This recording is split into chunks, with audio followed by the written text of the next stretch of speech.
Smack strategy ကိုပိုင်မှာဒီနေ့ကျွန်တော်ပြောပြမယ့်အကြောင်းအရာအရန်အရေးကြီးပါတယ်ဒါဟာပတ်စံလည်းမဟုတ်ပါဘူးတဲလက်မိုင်းလည်းမဟုတ်ပါဘူးဒါကတော့လူတွေရဲ့အလေးအထား habit ပိုင်းပဲဖြစ်ပါတယ်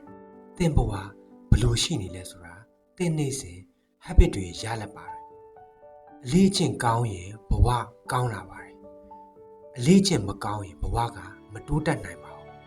အောင်မြင်တဲ့လူတွေကထူးခြားတဲ့လူတွေလည်းမဟုတ်ကြဘူးသူတို့ကနေ့စဉ်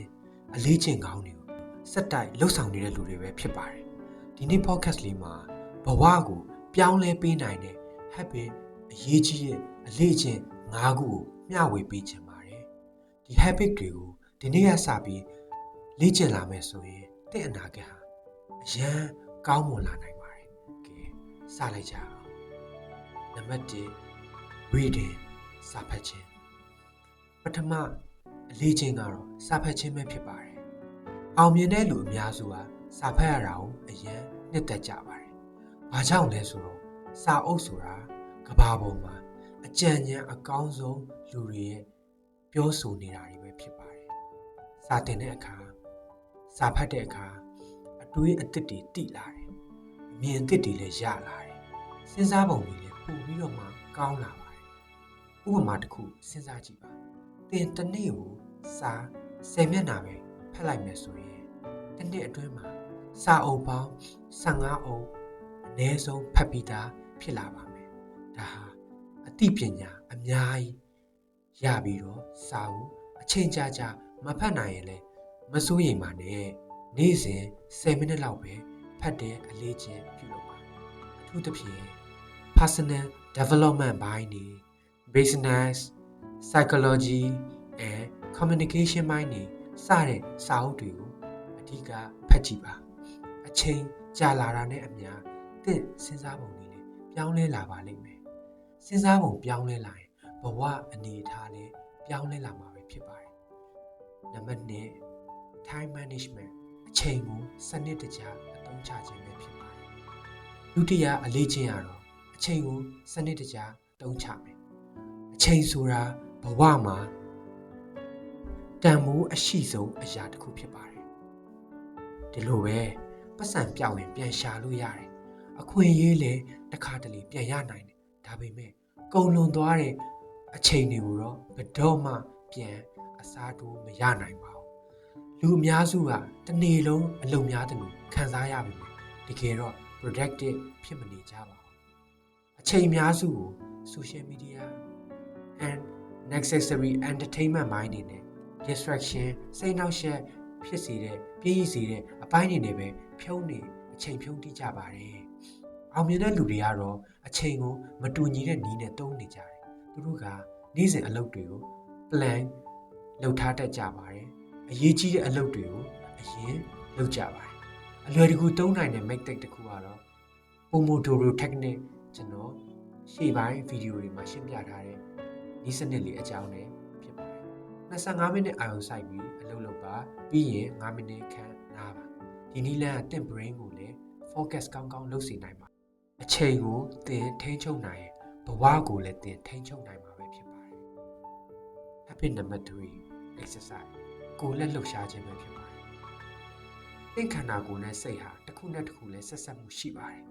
ခန္ဓာကိုယ်မကျန်းမာရင်စိတ်လည်းပင်ပန်းလာပါတယ် exercise လုပ်ခြင်းဟာ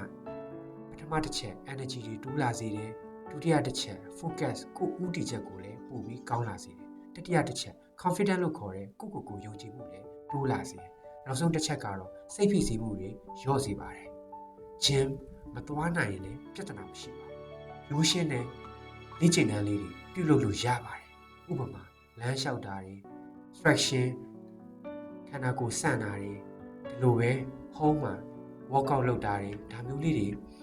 လုပ်လို့ရပါတယ်။တစ်နေ့ကို20မိနစ်လောက် exercise လုပ်ရုံနဲ့အရန်ကောင်းတဲ့ပြောင်းလဲမှုတွေလူကြီးမင်းမှာဖြစ်လာနိုင်ပါတယ်။ကျန်းမာတဲ့ body ရှိရင်စိတ်လည်းကြည်လင်လာပါတယ်။စိတ်ကောင်းရင်ဆုံးဖြတ်ချက်တွေလည်းပိုမိုကောင်းလာမှာပဲဖြစ်ပါတယ်။နံပါတ်4အချက် learning အမြဲသင်ယူလေ့လာနေဖို့လိုပါတယ်။ဒီနေ့ကမ္ဘာကြီးကအရန်မြန်ဆန်ပြောင်းလဲနေပါတယ်။ဤပညာအသစ်တွေအတတ်ပညာအသစ်တွေအခွင့်အရေးအသစ်တွေအမြဲပေါ်လာနေပါတယ်။သင်ယူမှုကိုရပ်လိုက်ရင်အခြားသူတွေထက်လည်းနောက်ကျသွားမှာပါ အောင်မြင်တဲ့လူတွေကဘယ်တော့မှသင်ယူမှုမရက်ကြပါဘူးသူတို့ကသင်ယူကြပါတယ်ဘယ်တွေကလဲဆိုတော့စာအုပ်တွေကနေ podcast တွေကနေစာသင်နေတာကနေဒီလိုပဲ experience တွေကနေမှသင်ယူကြပါတယ်တကယ်တော့ကျောင်းပြီးတဲ့နောက်မှပဲတကယ်သင်ယူမှုကစတင်တာပဲဖြစ်တယ်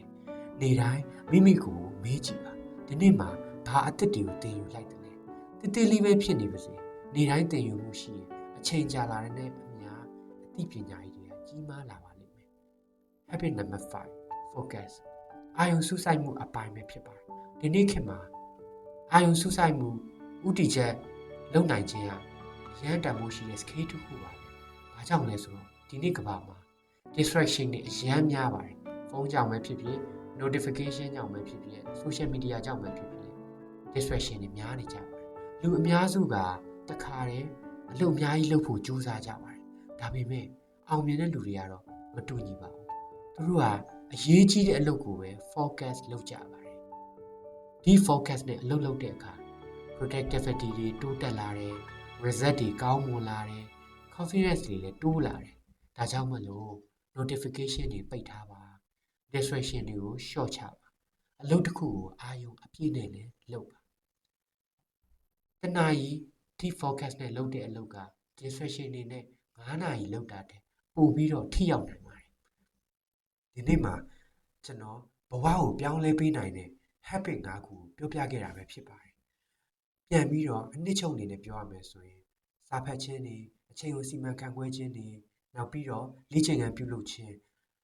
အဆက်မပြတ်သင်ယူလေ့လာမှုနဲ့နောက်ဆုံးတစ်ချက်ကတော့ဥတီချက်လေးသတ်မှတ်ဖို့ပဲဖြစ်ပါတယ်ဒီ habit လေးတွေကရိုးရှင်းတယ်လို့ထင်ရပေမဲ့နေ့စဉ်ဇက်တိုက်လှုပ်ဆောင်သွားမယ်ဆိုရင်သင်ဘဝကိုအကြီးကျယ်ပြောင်းလဲသွားနိုင်ပါတယ်ဒါကြောင့်မလို့အောင်မြင်မှုဆိုတာတစ်ချိန်တည်းကြီးမားတဲ့အလုံးမဟုတ်ပါဘူးနေ့စဉ်လုပ်ရတဲ့ habit တသေးလေးတွေကနေအောင်မြင်မှုကိုဖန်တီးပေးတာပါဒီနေ့ကစပြီး habit ကိုစပြီးတော့ပြုလုပ်လိုက်ပါနေ့တိုင်း100%ပဲတိုးတက်အောင်လုပ်လို့ရပါတယ်တနေ့မှာသင်ပြန်ကြည့်လိုက်တဲ့အခါမှာသင်ဘဝအရန်ပြောင်းလဲသွားမယ်ဆိုတာကိုသတိပြုမိပါလိမ့်မယ်